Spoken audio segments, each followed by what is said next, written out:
Thanks for checking into the Redcat University. Today we are going to talk about an option part for the Gen 8 Scout. We are going to show you how to install the aluminum center drive shaft option. Now this is a great option part for those of you that may want to add more power to your vehicle and are looking to bulk up the drivetrain parts. Now this is a pretty simple install. All you're going to need is a 2mm hex driver, a 1.5mm hex driver. We recommend some thread lock for the hardware, and of course the drive shaft itself. We are going to put a link in the description below to the drive shaft over on the Redcat Racing site so you can find it nice and easily. Alright, let's get started.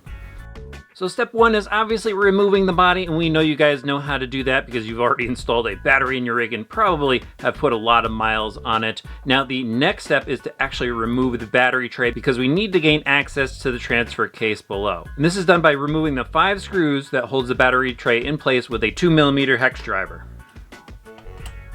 You'll also have to unscrew one more screw here in the fender well in order to completely remove the battery tray.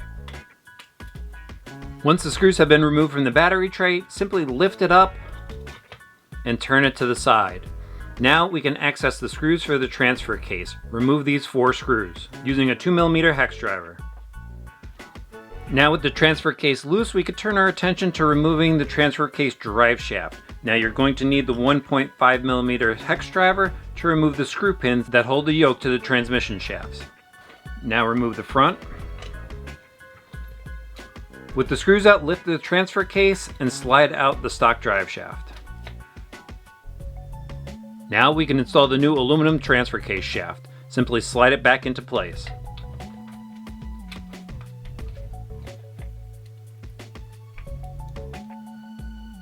Before reinstalling the screw pins, we recommend adding a little bit of blue Loctite to the threads to ensure that the screw does not back out.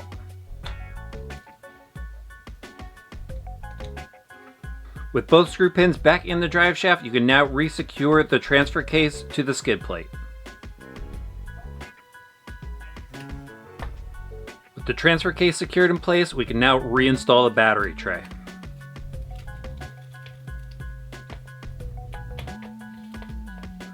Reinstall all of the screws in their original locations.